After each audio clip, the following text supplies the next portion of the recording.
Order, order. We now come to the Government Amendment 6 to Clause 3, with which it will be convenient to debate Amendments 26, 27 and 28, and Clause 21 stand apart. Minister, would you like to move Amendment 6? Thank you, Chair. And I rise to speak to amendments in Group 23. Amendment Government 6. I turn to speak to Government Amendment 6 in the name of the Honourable Friend, the Minister for School Standards. Government 6 is a technical government amendment which ensures that Clause 21 only includes reference to the exclusion of community or foundation special schools established in a hospital from the duty to secure breakfast club provision once. Without this amendment, the bill would mention this twice, which may have caused some confusion if not corrected. It ensures the consistent use of the definition of maintained school with the provision on limits to branded school uniform items, which has also been confirmed by government amendment. The effect of the bill before and after this amendment to exclude maintained schools established in a hospital remains the same. Schools established in a hospital are excluded from this duty because the government recognises that children and young people who cannot attend their usual school because of their medical needs will already be receiving breakfast and quality care in hospital. On Amendments 26 and 27, turning to Amendments 26 and 27 tabled by the Shadow Minister, seeking a report from the Secretary of State to Parliament with key delivery questions on breakfast clubs, he raises some important points, and as I stated previously, I value his engagement with the bill and with this subject. The Department is, of course, working intensively and at pace on the delivery plans for breakfast clubs, including the information he raises and more, and I'll come to this later. But first, I want to address his point about what form breakfast club provision currently takes and why we need to act. Chair, what we inherited from the last government is a patchwork of provision with varying cost for parents, varying offers, and critically, often insufficient funding for the actual club, leading to the exclusion of many disadvantaged pupils. That is why we are legislating to replace that patchwork with an absolute commitment to giving all children, regardless of their circumstances, a great start to the school day via a free breakfast club. On delivery, I want to reassure him that schools will be funded and supported to deliver these new breakfast clubs. Members will already know we are working with over 750 early adopter schools from this April to ensure we get implementation, funding and support resources right before national rollout of the new clubs. We published our funding methodology alongside guidance for early adopters on the 16th of January this year, and we worked closely with schools on these rates to ensure it was sufficient for the ask. Funding for national rollout is, of course, subject to the next spending review. As we learn more from the early adopters to help to develop our statutory guidance and support package, more information will be made available, including on exemptions process in the public domain and to Parliament. I trust members will agree that the Department has the right plans in place to deal with delivery considerations through early adopters, support and statutory guidance, and that they have heard my commitment here today that schools will be funded and supported to deliver the clubs.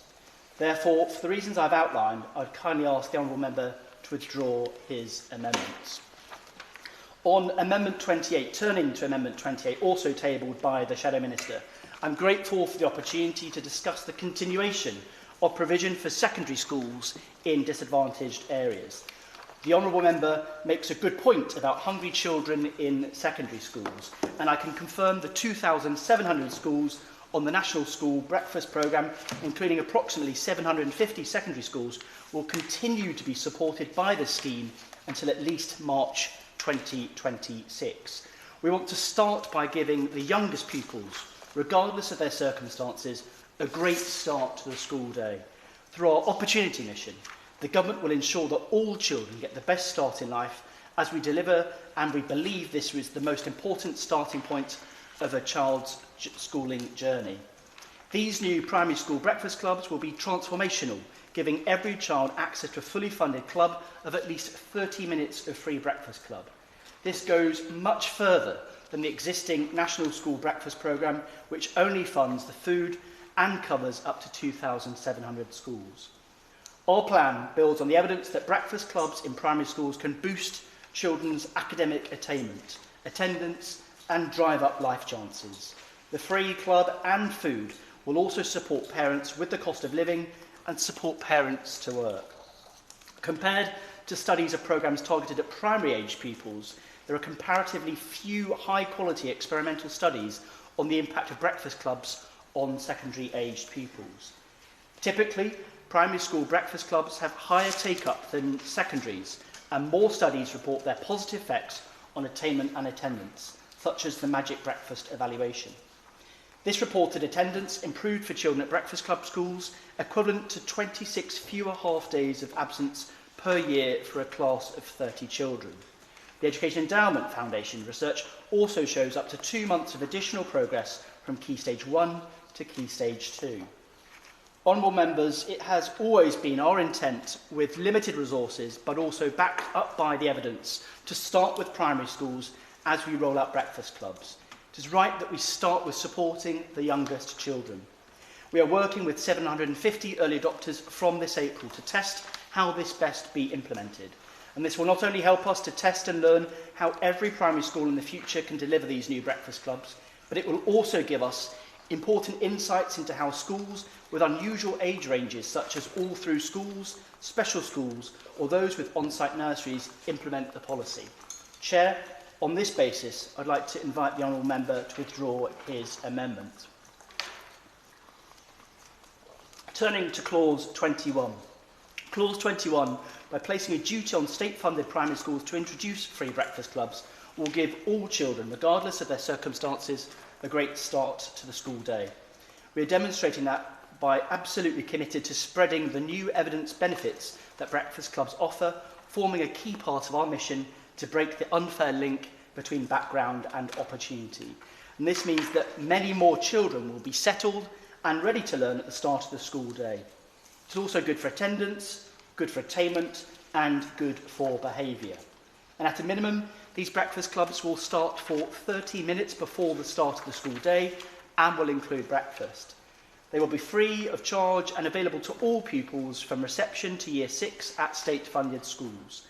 And this importantly includes children with SEND at mainstream schools, as well as state-funded special schools and alternative provision.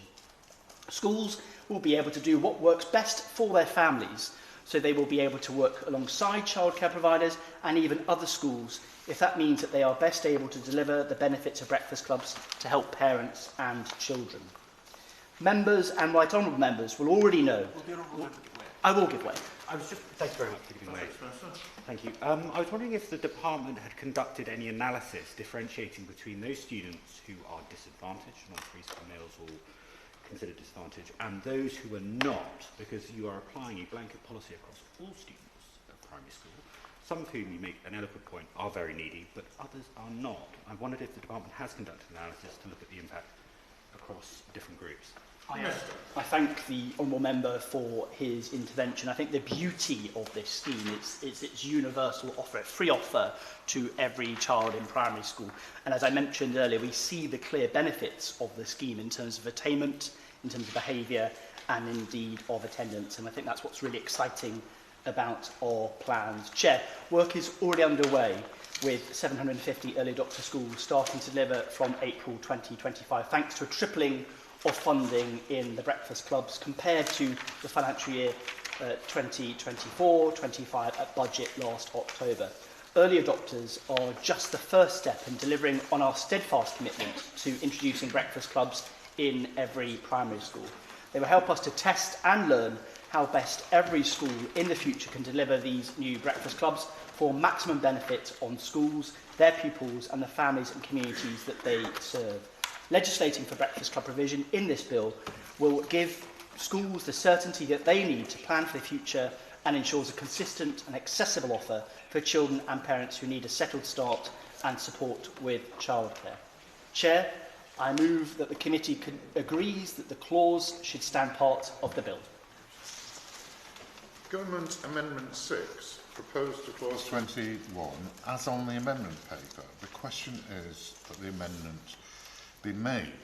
Neil O'Brien. Thank you, Mr. Chairman. And I rise on the day that we will go past the halfway mark of the line-by-line scrutiny of this bill, and I rise to find that once again we still don't have the impact assessment for this bill. We're past our second reading. There is no point having an impact assessment if it's happening after Parliament debates something, right? It's totally pointless. Ministers would make the same point if they were still shadow ministers, so I make it to them now. I don't understand what the hold-up is. So the last government substantially expanded access to breakfast clubs in primary schools and in secondary schools and created the whole-day activities and food programme. The National School Breakfast Programme has been running since 2018, and in March 2023, the government announced £289 million for the National Wraparound Childcare Funding Programme, which helps to fund breakfast clubs, amongst other things. And that was part of a much wider expansion of free childcare that saw spending on the free entitlement double in real terms, according to the IFS, between 2010 and 2024, including things like the 30 hours offer, the 2-year-old offer, and the expanded childcare offer. Now, we won't be voting against this clause, and we won't be pushing our amendments to the vote either, but I was struck by the comments of Mark Russell from the Children's Society, who said that given the resource constraints, they would have focused on rolling out breakfast clubs to a greater number of deprived secondary schools rather than a universal offer in primary. He said, I would like to see secondary school children helped, and if the pot is limited, I'd probably step back from universality and provide for those most in need. And I do want to draw attention to the uncertainty that is being created by the government's refusal to commit to fund the existing free breakfast provision in secondary schools beyond next year, and likewise the uncertainty that's being created about the holiday activities and food programme. A number of witnesses in our first oral hearing called for ministers to guarantee that funding beyond next year, and I join them in asking ministers, can they give us that guarantee, or at least some kind of sense that that provision, which is targeted on deprived schools, will be maintained. And to that end, our Amendment 28 would have locked in that existing provision in secondary schools and secondary special schools. Indeed, those arguments for particularly targeting needy secondary school pupils, according to evidence submitted to this committee by Magic Breakfast, the extension to secondary pupils in special schools, very needy pupils, would not require a significant amount of additional resources, about 2.2% of the budget. I wonder what ministers made of this suggestion by Magic Breakfast to make secondary special schools a priority. But turning to primary schools, that's what the government has made its priority. Our Amendment 26 requires the government to properly report on provision, and groups like Magic Breakfast are calling for careful measuring and monitoring of this programme. That's what we need. We saw in Wales, where a commitment was brought in to reach all primary schools in 2013, that by last year 85% of disadvantaged pupils were still not being reached by the provision, and obviously that's not what we want to happen here. So the Secretary of State must collect data on who is getting breakfasts and the impact of it, as Magic Breakfast say in their written evidence to us. If the government policy doesn't significantly impact behaviour, attendance, concentration, academic attainment, health and well-being, then the Secretary of State should consider the efficacy of the policy rollout. That's why we want to see special monitoring of this. And because it's also landing on top of a complex existing, as the Minister said, patchwork, about 85% of schools already have a breakfast club, and 1 in 8 of all schools, including secondary, have a taxpayer-funded breakfast club too. And that new requirement that's being brought in this clause will interact with that existing provision in lots of different ways. Lots of school breakfast clubs currently run for an hour on a paid-for basis, and I hope most of them will want to continue to run for at least the period that they're doing it now.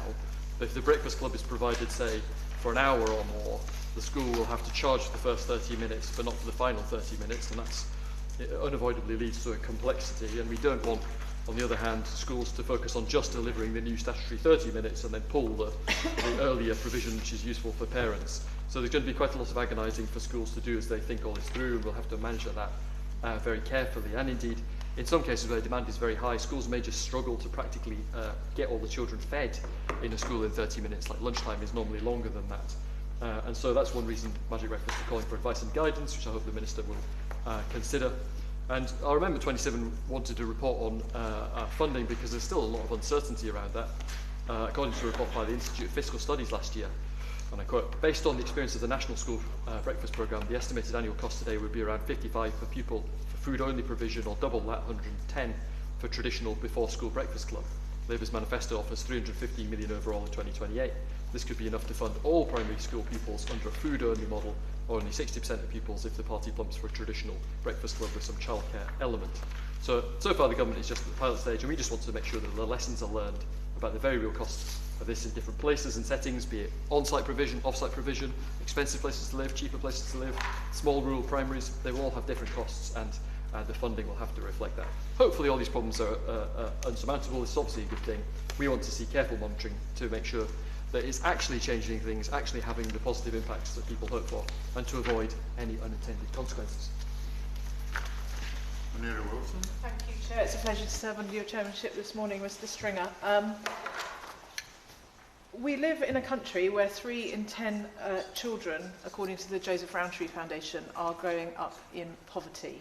And I know from talking to school leaders up and down the country that one of the biggest challenges that teachers are facing in the classroom is poverty outside the classroom. So I don't think anybody could stand up and disagree with the intent of ensuring that children are well fed and ready to learn and start the school day.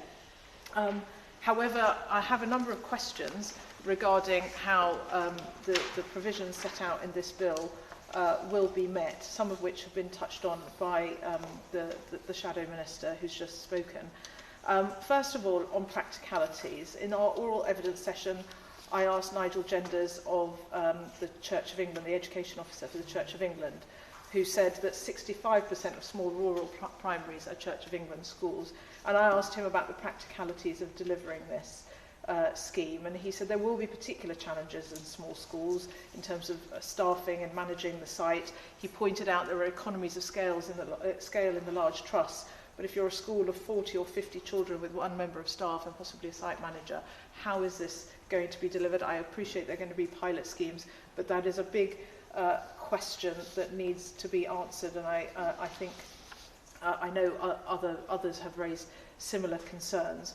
On resourcing, again, it remains to be seen how the pilots work out, but given the immense financial pressure that so many schools find themselves under, I cannot stress strongly enough to ministers how important it is that sufficient money is provided to deliver this. We cannot have efficiencies being found elsewhere in terms of teaching staff and other activities that the children would normally get to be able to fund this. And when the Mayor of London rolled out free school meals to all primaries, which I strongly supported, I laid down the same challenge to him, because sadly the universal infant free school meal funding under the previous government was very seldom uprated, and I know from talking to schools in my constituencies they were trying to find money from other pots to fund that. So it's absolutely critical, and in fact ASCL said this, I think, in their written evidence, that many school and college leaders remain to be convinced that the money that's being allocated is going to be sufficient.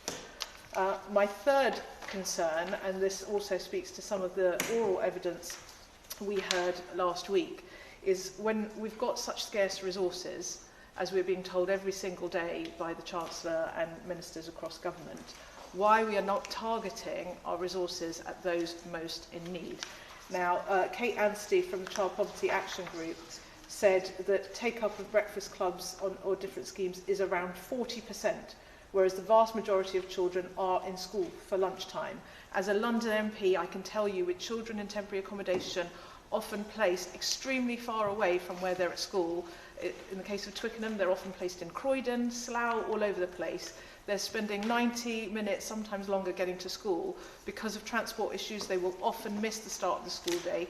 These are the most needy and vulnerable children. The chances of them actually being in school to get that breakfast are slim.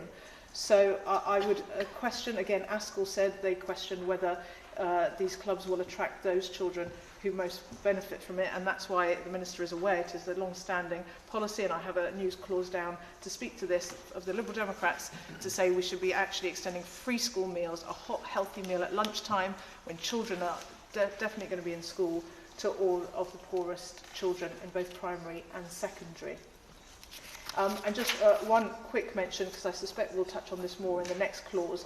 I was slightly alarmed in line 26 on page 41, where it says that the food will take such form as the appropriate authority thinks fit. Now, I recognise that there are school food standards, but I'm a bit worried this might just be a piece of toast and maybe, if they're lucky, a bit of fruit. So can we ensure that there are There's really strong guidance on the nutritional value of what's being provided.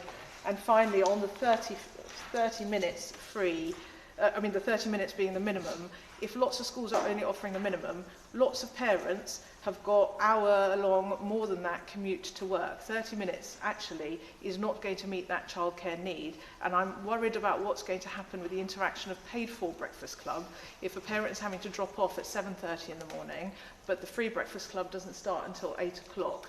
Does that mean they get that last 30 minutes free? Are they paying for the first bit? How is that going to work logistically? So, thank you, Chair. Thank you very much, Mr. Thank you very much, Mr.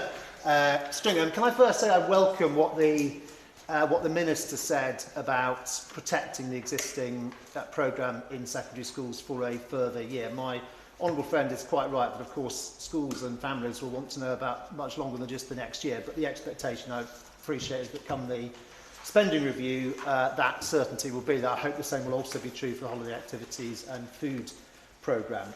Of course, breakfast clubs in school is not a new idea.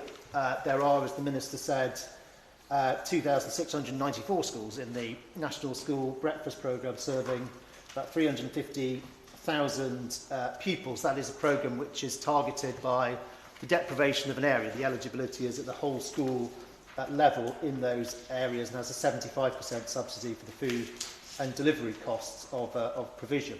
But there are many more breakfast clubs than that. It's estimated that the great majority of schools have some form of breakfast club or another. Many, of course, have a modest charge. But if attending that breakfast club is also helping a parent on a low income to be able to work, typically that breakfast club provision, as indeed wraparound care provision, would be eligible for reimbursement at up to 85% as a legitimate childcare cost under universal credit, the 85% of course being a higher rate than was ever available under the previous tax credits system. Some schools also use pupil premium to support breakfast clubs, and there are other voluntary sector and sponsored programmes as well. There are two sort of overall big objectives to a breakfast club from a policy perspective. The first is, of course, to help families with the cost of living, and the other is on attendance. And we do have to always remember that attendance is more of an issue. It's an issue in primary and secondary, but it is more of an issue in secondary school, and of course it is more of an issue the lower down the income scale that you go, and that is why the National School Breakfast Programme is in secondary as well as primary, and is targeted in the way it is. I also just wanted to ask a couple of questions, as the Honourable Lady from the Liberal Democrats just did, and my Honourable Friend just did, about how these timings work and the minimum 30 minutes. So, of course, a lot of schools, perhaps 85% of schools that have a breakfast club now, will quite often have it for longer than 30 minutes. What do they now do? Do they have to... So there's one question about, well, do you charge for the bit that's not the 30 minutes, but have 30 minutes free? But that perhaps isn't in the spirit of what we mean by a universally free service. Do they have to also offer, so they may actually, can they have a paid 45-minute breakfast, but then they would also have to offer an option to just come for the 30 minutes and have that for free? Of course, especially if she's got the answer. It was more. Thank you for that. And it was more of an experience of my own. I used to be a preschool chair, and when the free hours came in for preschool chair, they didn't actually cover the full realm of time that child would have been in the preschool. So there were mechanisms put in place that had some elements of free and some elements of some. So that has been around in the sector for quite a while of how we can operate that. But I do realise it's also been very controversial in many cases in preschool provision, as she will know. I also wanted to ask about the costs and reimbursement. So we now know this amendments 26 and 27 speak to this. So the government, before they were the government, and probably since, have talked a lot about this saving families £400 a year. So my rough maths, take £400 divided by 190 school days, 450. I can't adjust my maths, I'm afraid, live, so it'll be slightly more than the answer I give now. Divide that by 190 school days gives you, would have given me £2.10 a day.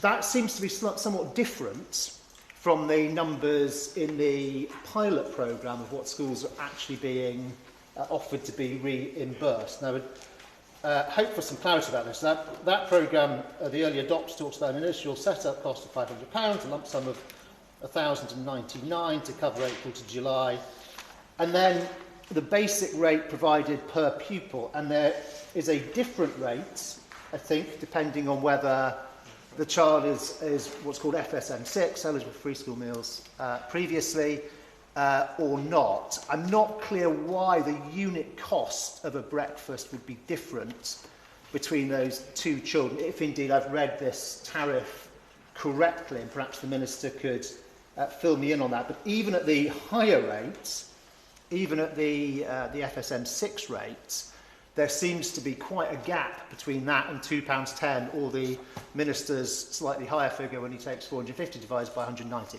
So obviously part of that may be made up through purchasing savings, bulk and so on, but it still seems quite a gap. If I've understood those numbers correctly, I hope he can help me to understand. My one, of course. One of the thank you very much. Thank you for giving way. One of the unintended consequences that I found when I was a governor of a primary school, when it comes to underfunded breakfast clubs, is parents accruing ludicrous amounts of debt. Now, there were no circumstances in which the school would have turned away the child, but it doesn't bode well for a policy that's about supporting parents who are hard up, that they are then forced to pay for the breakfast club, accrue huge amounts of debt that we know is very bad for their mental health and very bad for their general well-being. And I don't know if the Minister's got anything to say that, but I'm sure you agree with me on that point. I think my honourable friend, as ever, makes a very, very important point. My worry, Mr Stringer, is that in a couple of years' time, when colleagues on both sides of this committee room get emails from schools talking about the funding pressures on schools, because, spoiler alert, there will still be funding pressures on schools. The worry is, if this is not really a fully funded, or almost fully funded programme, that this will be one of the pressures contributing, one of the factors contributing to those pressures. And so I wonder if the Minister will say on the record that it is his expectation, or her expectation, that this programme will, like the National School Breakfast Programme, cover at least 75% of the actual cost of provision.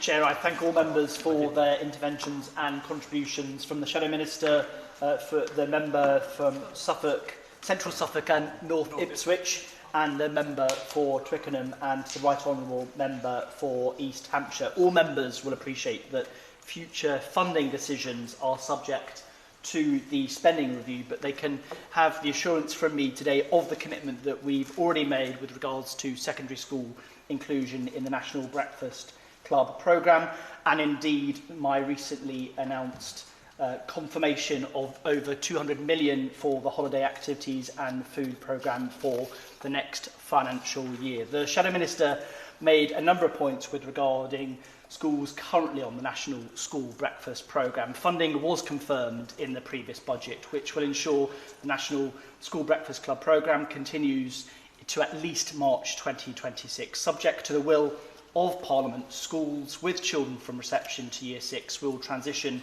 from the existing programme to the new offer of free breakfast clubs lasting at least 30 minutes. And timing of the national rollout is to be confirmed in due course. Schools moving from the National Schools Breakfast Programme to the new offer will be supported in that transition.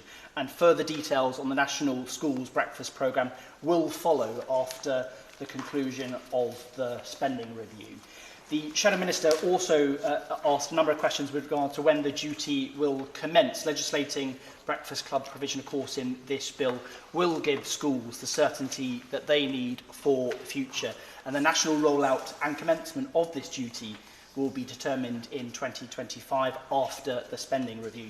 National rollout will also be informed by assessment of the early adopter phase of the rollout, which will help us test and learn how best we can support schools to implement their duty and overcome the barriers that they might need to encounter.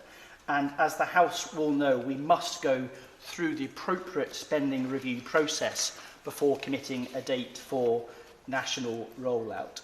With regards to the points raised on data and impact made by the Shadow Minister, please be assured that we will absolutely be collecting data from schools, the sort of data the amendment outlines on breakfast club provision. And I can also give a firm commitment here today to Parliament that we will be publishing the outcomes of the early adopter programme, the data on national rollout as well. And having robust data on the clubs in the public domain, I believe, is crucial to the success of the programme.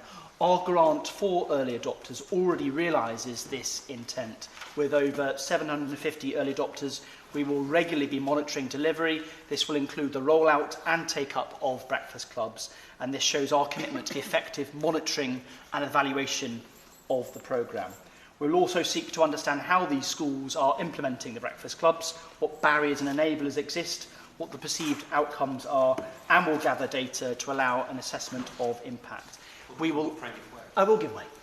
I thank my honourable friend for giving way. I've got respect for the member for East Hampshire with the insight and experience that he brings, but I wanted to ask the Minister whether one of the goals of the free breakfast clubs is to ensure that children, particularly those from hard-up backgrounds, are in a position to be ready to learn, that they're able to start the school day with a hungry mind, not a hungry belly. And pointing to the statement that the member for East Hampshire made around the current provision of free breakfast clubs, I would make the point that in my own constituency of Bournemouth East, we have remarkably few breakfast clubs. So there is a real inconsistency in provision across our country.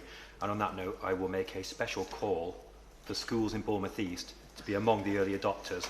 And I thank the Minister for any response that he gives. Minister. Well, I thank my honourable friend for that intervention. I'm afraid he needs to remain patient in terms of confirming which local authority areas will have early adopters, but I know he's been a tireless champion on these issues, and I can promise him he won't have to wait much longer to know which schools in his patch may be becoming a breakfast club. Look, I think these schemes are going to make a huge difference to children's lives. We know that it's going to put more money in the pockets of parents, but also, as I've mentioned earlier, it's going to be so good for attendance, for attainment, and indeed for behaviour. And research out today demonstrates the impact and the challenge that we face to make sure that children do start school ready to learn. Thanks for his intervention. I will give way to my honourable friend. Amanda Martin. Thank you very much. And it's around the attendance and actually on the evidence suggesting of progress. And I agree with my honourable member. Children's bellies being full and being able to learn is exactly the best part of the day. It's also a calming part of the day. It also does allow parents, if they've got an infant and a junior, to be able to, drop them off. They could do the infant first, the junior the next day. It's helping our parents to go to work as well as that. But evidence does suggest that breakfast clubs can help children make up to 2 additional months of progress in their core reading, writing and math skills, because they are, as the honourable member said, ready to learn. I thank my honourable friend for her intervention. She speaks with real authority on these issues as a former teacher herself, and I know that she will be very excited about breakfast clubs coming to her new constituency of Portsmouth North. Attendance is a key priority for this government. Right to the very top, the Prime Minister has set out that he's very keen to make attendance a key priority. Children need to be in school to learn the skills that they need for life and to work. And I know that breakfast clubs will make a big difference in making that happen. I will give way. I thank you, Minister, for giving way. I just wondered your thoughts, and if you agree with me, as a previous chair of governors and working as an education welfare officer, that actually punctuality also comes into this with attendance. And if children are coming into school earlier for breakfast clubs, they're in class, therefore minimising the risk of disruption to other students learning and teachers presenting their lessons. I thank my honourable friend for his intervention and thank him for his time as a school governor. I think governors across the country do such important work, holding head teachers account and also supporting head teachers on the difficult challenges that they face. He mentions a very important point around punctuality, and we know, of course, if a child is accessing a breakfast club, it hopefully does get that child to school on time. And I know he's a real champion on these issues in his constituency as well. Chair, I think we've just heard how passionate members on these side of the House are about the difference that breakfast clubs will make, and that's why we're so excited to be rolling this out through the legislation that we are scrutinising. We will learn from the early adopter scheme to inform the monitoring and evaluation plan for the national rollout. For national rollout, we will work to ensure that there are appropriate arrangements for the collection of breakfast club data from schools and on the evaluation of the programme. The member for Twickenham made a number of helpful points on the practicalities of our ambitions for children and young people, and specifically on funding. These new breakfast clubs and the benefits that they will bring to children and families up and down the country are a top priority for this government. So, of course, we will provide funding to cover the new duty, including for nutritious food and staffing costs. What is more, we will support schools who face delivery challenges, informed by our early adopter scheme, to find the right approach for their school pupils and parents. Schools are absolutely not going to be left to do this alone. And before this duty comes into force, we'll be working with up to 750 new breakfast clubs in schools across the country, as I mentioned, from April of this year. I will give way. Catherine Atkinson. Thank you. The Honourable Member for East Hampshire mentioned that many schools do already have breakfast clubs. I regularly visit schools in Derby North and recently visited Cavendish Close Junior School, who do already provide a breakfast club, but they were confident in their ability to scale up and excited and welcoming of the opportunity to do so. Does the Minister agree with me that this clause will open up the benefits of breakfast clubs to all our children in primary schools, and that represents a massive step forward? Minister. I thank my honourable friend for that intervention, and she speaks very eloquently about the benefit it will bring parents. But the benefits for parents will include £450 back into that parent's pocket, but also more childcare choices. And I know she's very excited about this programme being rolled out in her constituency. So just to summarise on the points around funding, we are very keen to learn from the early adopters to feed into our ongoing support programme for schools. A number of members have raised points with regards to the impact on attendance, including my honourable friend for Portsmouth North. Breakfast clubs have been proven to ensure that every child starts the day ready to learn by improving attendance, behaviour and attainment. The Magic Breakfast evaluation reported attendance improved for children at breakfast club schools, equivalent to 26 fewer half days of absence per year for a class of 30. And what is more, the Education Endowment Fund research shows up to 2 months of additional progress from Key Stage 1 to Key Stage 2. Schools that have offered free universal breakfast clubs have told us that they make a huge difference, like Burton Green Primary School in York, that reported significant improvements in punctuality, children more settled for lessons, and improved behaviour, especially for SEND pupil. And honourable members, I can assure you, I understand absence is a key barrier to learning. For children to achieve and thrive, they need to be in school. Chair, we are doing lots to support this agenda, including making attendance guidance statutory last summer, requiring schools to return data through our attendance data tool, and working with our attendance ambassador, Rob Tarn, to develop an attendance toolkit, expanding the attendance monitoring programme to reach 1,000 more children, and through a 15 million investment into the expansion of the programme, which provides targeted one-to-one support for students who are persistently absent. Chair, I beg to move. Thank you. Order. Just before we move on, I suspect some honourable members wanted to speak earlier. I will only select people to speak if they bob. You can speak after the proposer of the motion has replied to the debate, and then they will have the opportunity to reply again, so it's easier if everybody has spoken about to say. But I got the impression that at least 2 honourable members wished to speak, and therefore made a slightly overlong intervention. Just to remind honourable members, interventions should be short and to the point. And while I'm being pedagogic, it's happened once or twice. People have involved me in the debate. I try and avoid saying you, because I don't have an opinion on these. matters. Government Amendment 6 proposed to clause 21. The question is that the amendment be made. As many of that are of that opinion, say aye. Aye. If the contrary, no. I think the ayes have it. The ayes have it. We now come to amendments 26, 27, 28, which have been debated. I've not had any notice that any member wishes to push those amendments, so we move now on to clause 21, stand part. We now come to the question that clause 21, as amended, stand part of the bill, which has just been debated. The question is that clause 21, as amended, stand part of the bill. As many as are of that opinion say aye. Aye. The contrary, no. I think the ayes have it. The ayes have it. We now come to the question that clause 22 stand part of the bill, with which it will be convenient to debate new clause 41. The question is that clause 22 stand part of the bill. Minister.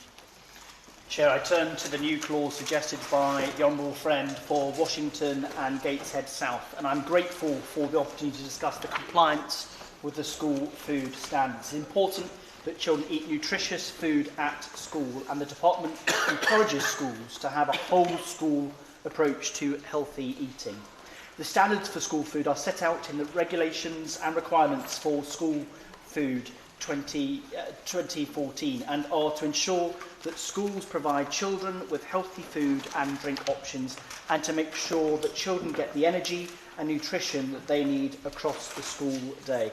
School governors and trustees have a statutory duty to ensure compliance with the school food standards, and this existing regime involves school governors and trustees appropriately challenging the head teacher and senior leadership team to ensure the school is meeting its obligations. Chair, we want to support governors to confidently work with school leaders to ensure the standards are met. The Department for Education, along with the National Governance Association, launched an online training pilot on school food for governors and trustees in November of last year, and this pilot runs until the end of May 2025. The pilot is designed to test the feasibility of using an online training platform to make information on school food available to governors and trustees in an accessible and flexible way. We will soon be evaluating the effectiveness of the training programme to determine if this could be a valuable resource in the long term. And alongside supporting governors and trustees, we need a compliance regime that ensures standards are met without creating undue burdens. We note the findings of the compliance pilot run by the Department and the Food Standards Agency during 2022-23 academic year, and are working with the Food Standards Agency on next steps. Whilst the pilot demonstrated food safety officers could conduct checks of the school food standards during routine food hygiene inspections in schools, further consideration needs to be given on how non-compliance should be handled. Taking forward this kind of monitoring arrangement nationally would require new funding, but more importantly would be unlikely to be effective if the barriers identified in the pilot remain unaddressed. We want to work with the sector to understand how we can best overcome these challenges. For these reasons, I would like to invite my honourable friend to withdraw her amendment. Chair, we are committed to raising the healthiest generation ever. We have already laid secondary legislation to restrict advertisements of less healthy food and drink to children on television and online, and announced changes to the planning framework for fast food near schools. We're also committed to banning the sale of high caffeine energy drinks to under 16s, and will set out plans in consultation in due course. Chair, I will now turn to clause 22, which formalises the long-standing position that all schools comply with the school food standards across their entire day. This clause is a technical one. Academies are already well versed in the standards, and this legal change simply confirms long-standing policy. All academies have had to comply with the standards for lunchtime provision. The regulatory gap for some academies is on food served outside of lunch, which this clause will close. This ensures that the food served at breakfast clubs is healthy and nutritious, giving pupils the energy that they need to get the most from their school day. I move that the committee agrees that the clause should stand part of the bill. Manera Wilson. Thank you, Chair. I just briefly wanted to comment on this clause and new clause 41. I just want to stress again what I referenced in my previous remarks about concerns about the quality and the nutritional value of what will be offered. I recognise there are school food standards in place. The recent House of Lords report on obesity welcomed the introduction of school breakfast clubs, but strongly recommended to government that government review and update the school food standards. And one of the witnesses to the committee also said that schools should be given a clear direction on what is and what is not acceptable. It is very, very important that our children are not getting high-fat, sugary or minimal provision through what is being suggested here. So, and I know the Food Foundation said that an evaluation of the breakfast offer at 17 primary schools in Yorkshire found that fruit and water were not always offered at breakfast, and I think those sorts of things should be addressed. So I very much hope that as the guidance is rolled out, and there is more detail, but I would urge the government to consider the recommendation to review schools' food standards as they roll out breakfast clubs. Thank you. Thank you, Chair, and I thank the Honourable Member for Twickenham for her contribution. I know that this is an issue that she cares passionately about, and as I mentioned earlier, the Early Adopter programme with breakfast clubs will provide us an opportunity to test and learn, and also make sure that we implement a national scheme based on really good, nutritious food. Governing bodies, as I mentioned earlier, have a duty to ensure standards for school food, which are set out in the requirements for the School Food Regulations 2014, are complied with and should appropriately challenge the head teacher and senior leadership team to ensure the school is meeting its obligations. And we are making, I believe, quick progress to deliver breakfast clubs in every primary school with the 750 early adopters. We recently published early adopter guidance, as I mentioned earlier, to provide support to schools on these issues, and that includes support and advice on healthy, balanced breakfast offer. It's important that children eat nutritious food at school, as I mentioned earlier, and the school food standards define the foods and drinks that must be provided and those which are restricted. As with all government programmes, we will keep our approach to school food under continued review. I beg to move, Chair. The question is that clause 22 stand part of the bill. As many as are of that opinion say aye. Aye. There's a contrary no. I think the ayes have it. The ayes have it. We now come to Amendment 87 to Clause 23, with which it will be convenient to debate Government Amendment 7, Amendments 29, 59, 30, 60, 61, 31, 32, 91, Government Amendments 8 to 10, Clause 23 stand part, New Clause 35 and New Clause 56.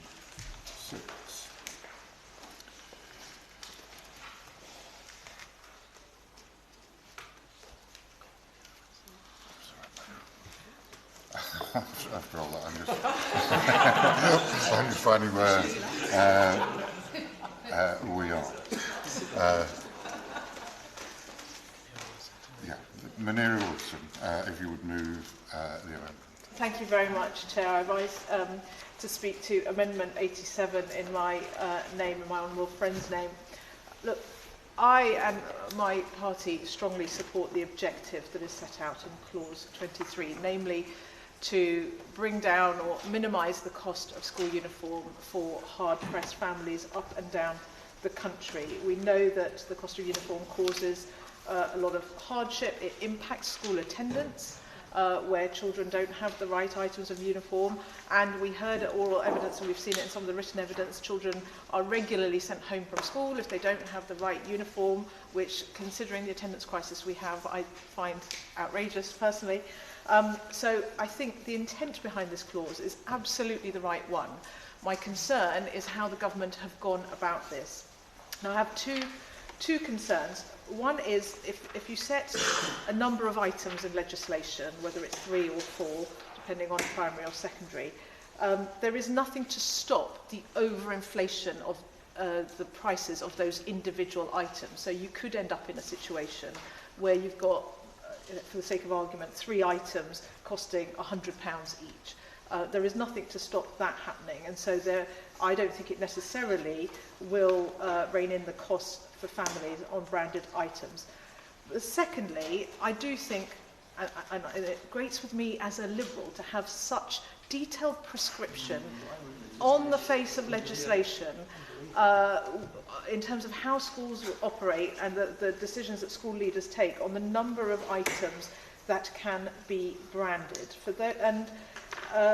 those that want to have lots of branded items and they wouldn't be able to afford it if there were a cost cap, and so, sorry, I failed to explain, the amendment obviously, our amendment 87 sets a cap on cost rather than cap on number of items, and that would be reviewed and updated through secondary legislation every year to keep in line with inflation. So for those schools that particularly want to have more items, first of all, there's the option of if they can't fit it within the cost cap, then it could be that branded logos are sold that can then be sewn onto plain uniform, basic uniform clothes that can be bought in supermarkets, like plain jumpers and shirts and so on. I have to say, as a parent of small children, I don't fancy the idea of doing lots of sewing, but I'm sure there are more innovative ways to iron on logos and such like. There's also the concern, actually, that ASCL expressed from their members in their written evidence, that actually, by driving down the number of items and being so prescriptive, that it might have the opposite effect, particularly with PE kit, because children might then, or particularly in their teenage years with peer pressure, be competing to wear more expensive sporting items. So I think the idea of having a cap but setting it in monetary terms rather than number of items addresses these two issues of overinflations and being too overly prescriptive in legislation. And it has the benefit of being actually an effective market intervention, because actually it helps to drive down costs of suppliers who are competing for those school contracts, for those schools who want to be able to provide more branded items. So I think this is a much more sensible way of approaching the same issue and tackling this problem that I think all of us are united in wanting to tackle.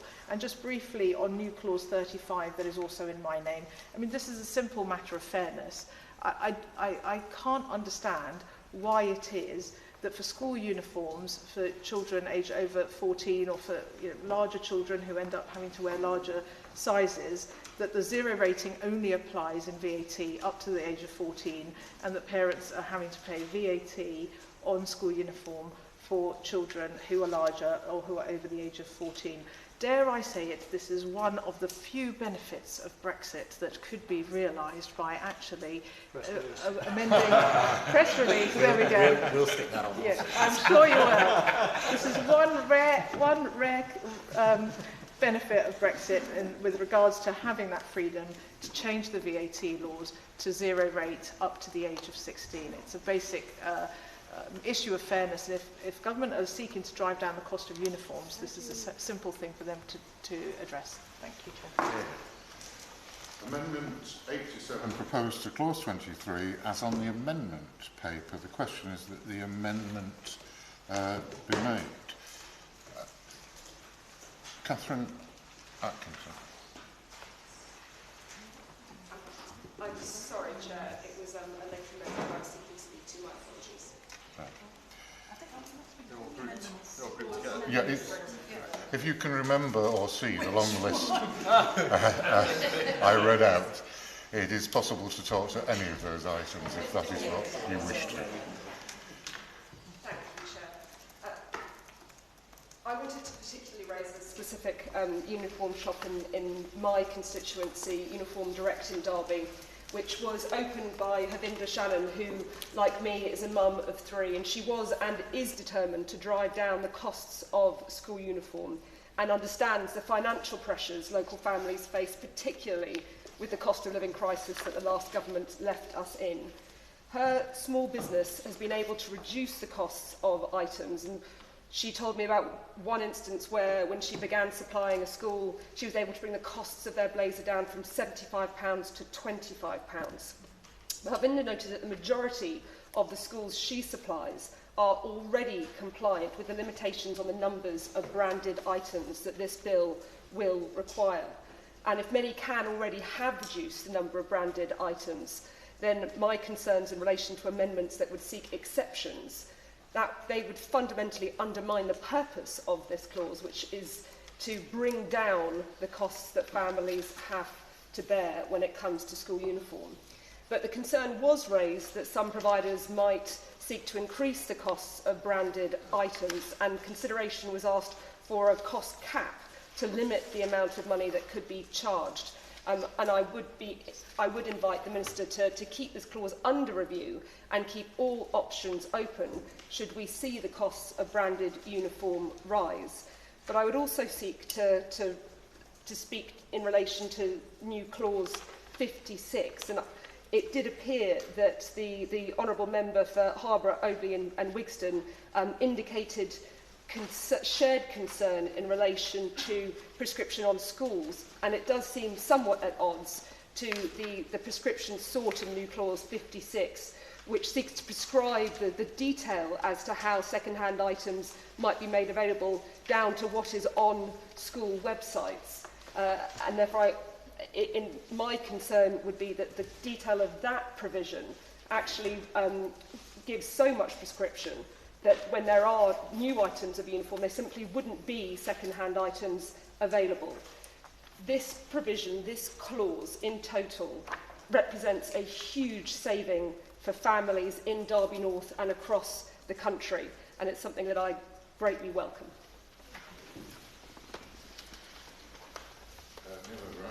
Oh, thank you, Mr. Chairman. And I find myself in great agreement with a lot of the spirit of what the Honourable Member for Twickenham said about the danger that this turns into a piece of backfiring micromanagement. And indeed, Askell have made that point. We've indeed heard Labour members making the same point, and I thought that they were not in a position to make a fiscal commitment today, that the Honourable Lady from Twickenham made a good point about VAT. And I found myself agreeing with more and more of what she was saying, and then towards the end, when she started talking about potential Brexit benefits, I realised we were really through the looking glass. Mr. Chairman, remarkable moments here.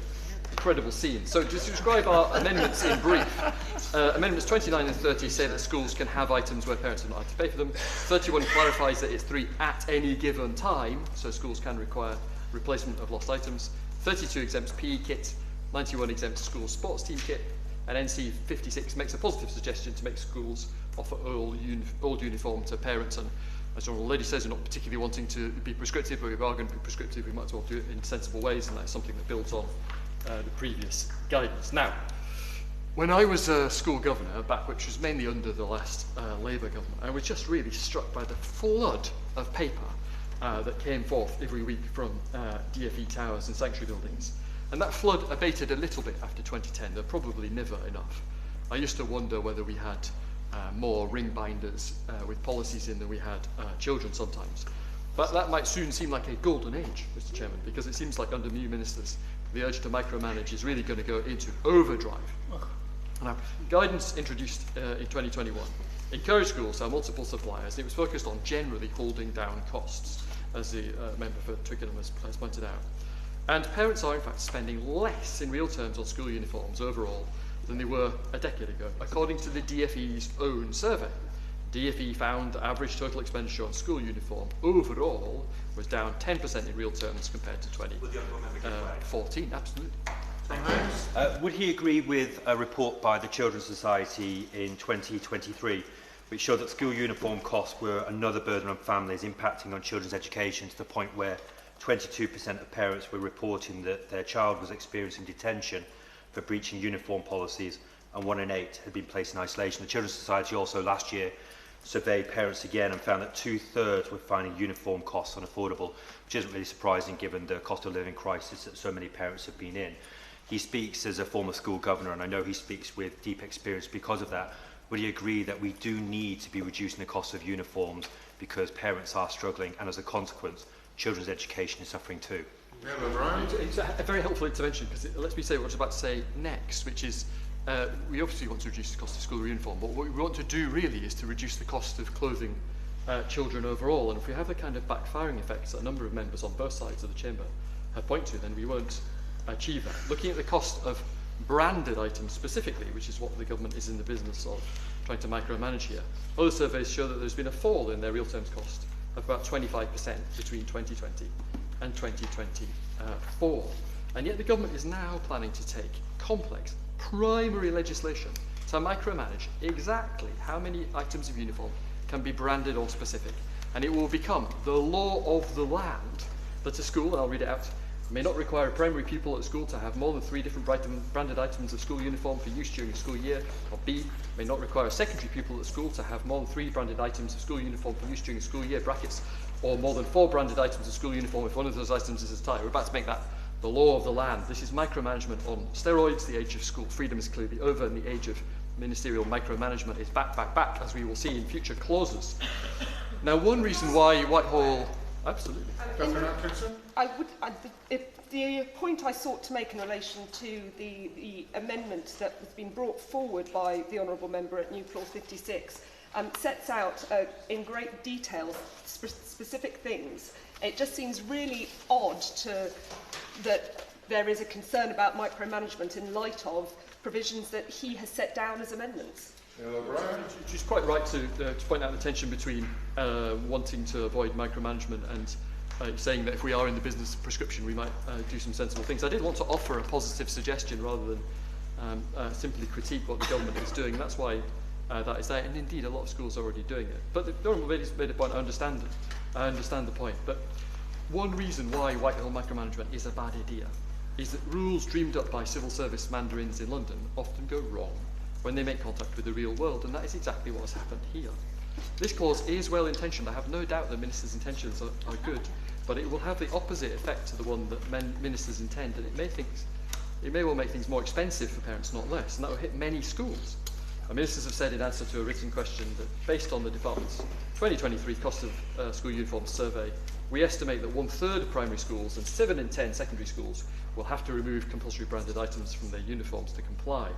So instead of measures the government could have brought forward in this bill, which things like the polls show are teacher priorities, like discipline, Teacher Tap shows you that, the government instead will have 8,000 schools at least instead spending their time reviewing their uniform policy. And worst of all, this may well end up increasing, not reducing costs for parents overall. Many secondary schools will respond to this new primary legislation by stopping having uniform PE kits, at which point highly brand-aware kids will push parents to have stuff from Adidas or Nike or whatever instead, and that will be more expensive. So what do we think that school leaders will get rid of in response to these new rules? We know that according to the government, lots of them will be having to change their uniforms in response to this. A poll of, I'll give away in a moment, a poll of school leaders last year said that over half said that the first things they would remove in the event of such restrictions would be PE kit. But uniform PE kit is cheaper than sportswear brand. It's nearly half the price for secondary school kits. And I worry that the government has a sort of tunnel vision here.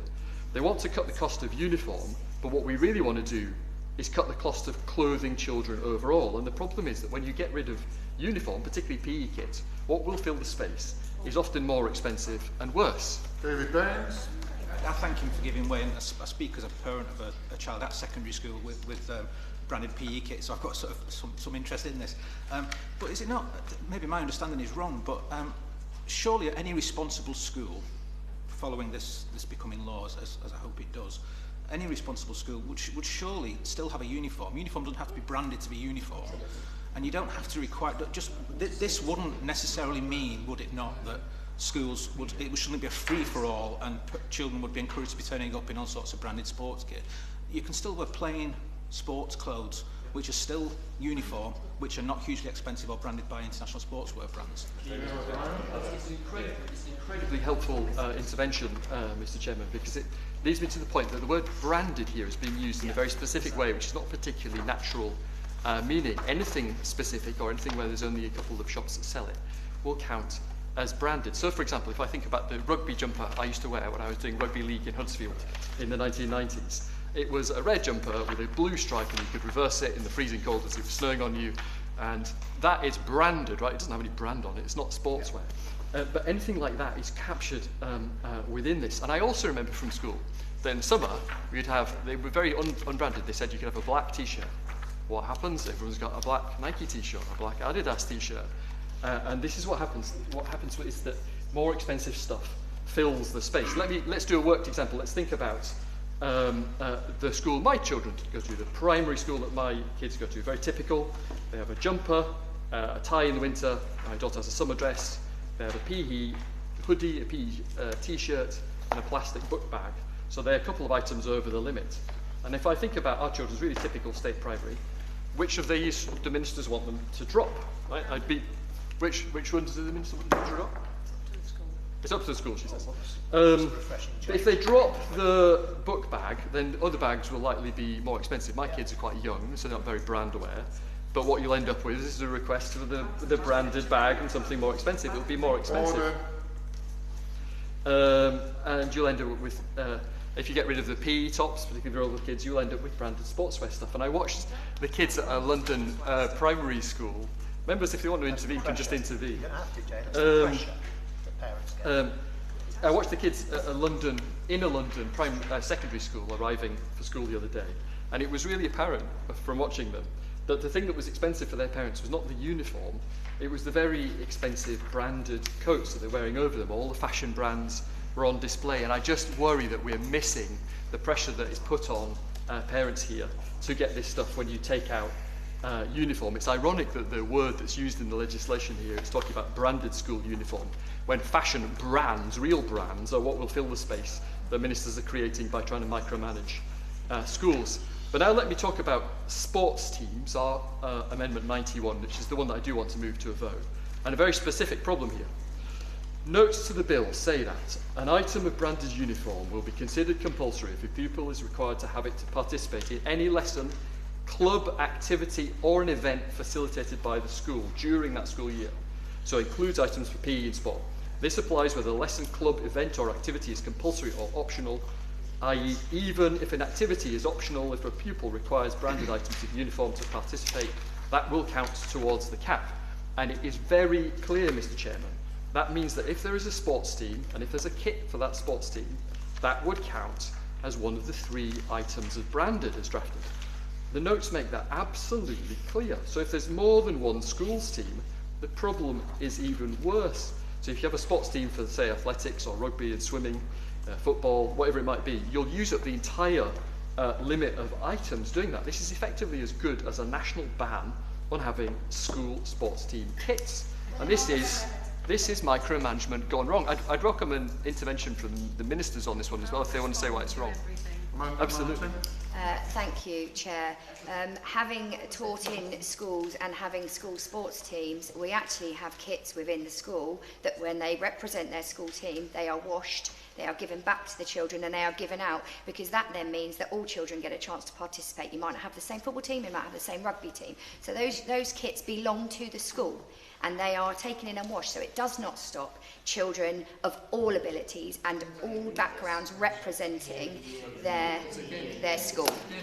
Hugely helpful intervention, because it lets me say 2 things. The first is that as drafted, that doesn't help because it uses the word to have, and unless the government is going to accept our amendments, the fact that they're being given doesn't make any difference because the legislation doesn't say that. And the second is there's an implicit assumption in the Honourable Lady's thing that all schools will from now on have to pay for all this themselves. So it's generous of her to make the huge funding commitment to schools that she's just made.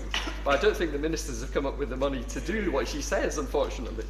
So we know why there are school sports teams. We don't expect England or Scotland or Wales football teams not to have a single kit. There's a reason teams have a kit, and yet this will be effectively banned by this clause. So our Amendment 91, which is the one I really do want to push to vote, would exempt school sports teams.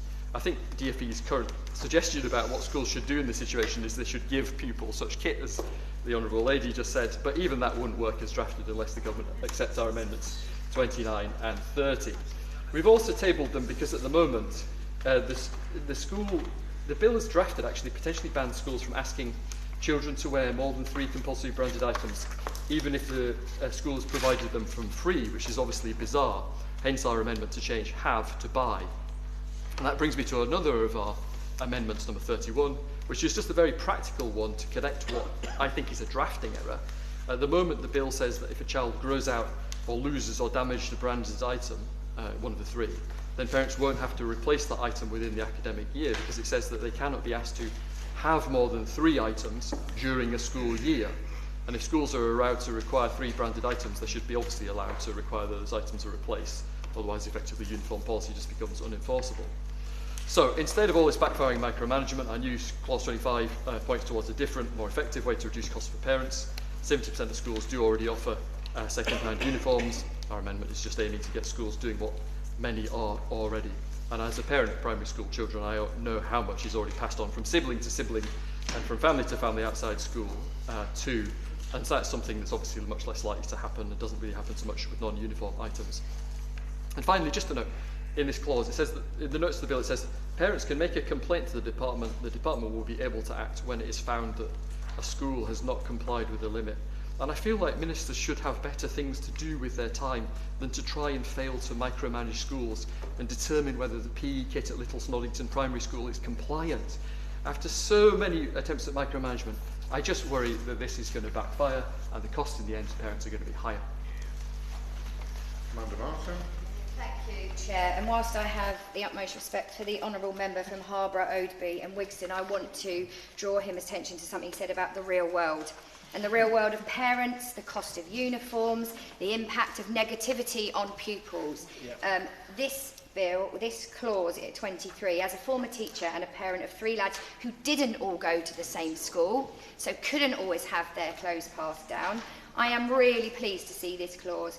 We've heard from the Children's Commissioner that she welcomes, through her big ambition conversation on behalf of children, that this is an issue for so many children. We also see a BBC survey that notes how senior teachers, and I've been one of these, who have helped parents buy uniform, who have provided school uniform, and this is done by so many staff in our schools across the country. And it also shows the cost of the hardship that parents and families are under. The Children's Society also note in their support for this as practical and effective. They don't see it as red tape, as lines being drawn, or as schools being taken into account. They actually see it as a real practical and effective way to help children and to help parents afford uniform. And it doesn't stop schools stipulating a school colour or a standard of uniform, relating to their own uniform policy. But it does stop uniforms absolutely costing the earth. A parent has emailed me, many of parents have emailed me, and one parent, they stagger the cost of the uniform across the year. Or you can have one, we'll buy one now, and we'll get this in next time when we get paid. And that leaves children either wearing, I'm guilty of it myself, kids wearing uniforms too big that they never grow into, or worse still, if it's passed down, worn out because their siblings have worn it, or a cousin has worn it, or a neighbour next door has worn it and they've donated it to the kids. It doesn't stop. It does stop also children feeling self-conscious, really uncomfortable in school, and it gives them a sense of dignity while they're in their school place, which we all know, if you feel pride in who you are and you feel confident, it helps with your learning and it helps with you being able to take fully part in education. Would my honourable friend agree that would my honourable friend agree that what has been presented is as if families have to choose between branded uniform and fashion brands? Would my learned friend agree that this clause opens up options for parents so they can have more affordable uniform for their children and save the family money? Absolutely. Thank you. Absolutely. And it doesn't stop schools also having their own recycling uniform, which many, many do. It also doesn't stop, and I will give a mention to a fabulous the only uniform shop that we have in Portsmouth that is family owned, which is Penelope Ann's, who work with schools, who actually offer the best cost price they can, blazers, uniform pieces to everyone across the city, and allow for those parents to top up whether they want to buy trousers in that shop or they want to go onto a supermarket or another place to provide the extra uniform that they would choose. In reality, 3 pieces of uniform, it could be a PE t-shirt, it could be a book bag, and it could be a school jumper. Those are 3 things that it could be, absolutely, that every child would be able to have. Or if you're in a secondary school, it could be a blazer. And then it's on us to make sure. The reason we have to check that schools are working alongside this is that we don't want schools, like, for example, Penelope Ann could offer a school a markup price on that blazer. And it may well be that one school says, no, thank you, but the others do mark it up. That's for us to be checking and making sure that the reality is that people are being sold so that every single child can wear a piece of uniform and feel part of it. And I think, in short, it's fairly common sense. It makes uniforms affordable for all kids, and it is what parents and children have been asking for. I've just finished, so thank you.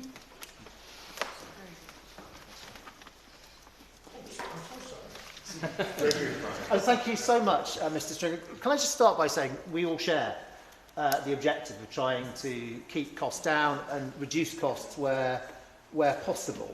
That is why we have guidance to schools on school uniform costs, and why it actually became statutory guidance to schools on uniform costs. It is utterly extraordinary to talk about writing this level of detail about uniform policy into primary legislation. In the previous days we've been going through this bill, there have been all manner of things, really important things, which we've said we'll come back to in delegated legislation, which of course can be more easily then updated. But for some reason, this needs to be on an Act of Parliament, I give way. Madam Martin. Thank you to the Right Honourable Gentleman for giving way.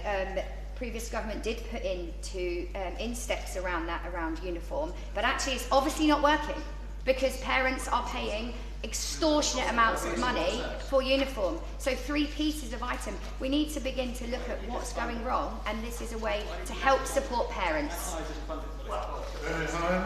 Thank you, Mr. Stringer. Let me, if you will indulge me, Chairman, can I just read out a brief extract of what the statutory guidance is? Parents should not have to think about the cost of a school uniform when choosing which school to apply for. Therefore, schools need to ensure that their uniform is affordable. In considering cost, schools will need to think about the total cost of school uniform, taking into account all items of uniform or clothing parents will need to provide. They should keep the use of branded items to a minimum. Single supplier contracts, I'm only halfway through. Single supplier contracts should be avoided unless regular tendering competitions are run, and they should be retendered every 5 years. Schools should ensure that second-hand uniforms are available for parents to acquire, and information needs to be readily available. Schools should engage with parents and pupils when they're developing their uniform policy. I give way to the Honourable Gentleman. Honourable Gentleman for giving way. On that part of the extract he's just read there, I wondered the word minimal. What is minimal? 10 items? 5 items? 20 items? My God. What it is saying to a teacher, to a head teacher, we trust you to be able to make judgments. There is, and by the way, this department gives guidance to schools on all manner of things within which schools then make judgments on what is right. But they have, it's statutory guidance. That means they have to have regard to every element in it. If the Honourable Lady wishes to intervene. I think that sounds like pretty good guidance. It's comprehensive, and unlike this clause that they're going to write into this, what will be an Act of Parliament, it doesn't just focus on one aspect of cost. It talks about all the aspects. The Honourable Lady. Thank you. And this wouldn't be in the bill if it was working, and I know I've already made this comment, Chair, but actually what tracking and monitoring was done of that during that time once that statutory guidance was there, because it's obviously not working, because we hear from parents who are being charged £100 for a blazer, a rugby top that the Honourable Gentleman mentioned. Some of those are £50. £50. With deep respect to the Honourable Lady, and I absolutely acknowledge her experience that she brings to this subject, but there's nothing in this bill to stop someone being charged £100 for a blazer. That's my point. It homes in on one aspect of the cost of kitting out a child to go to school and ignores the others. I think the advice is good, actually, and I wonder why What makes the government think that they can come up with a better formulation than trusting individual schools to make that decision? Why they think they can come up with something which is going to work for 22,000 schools?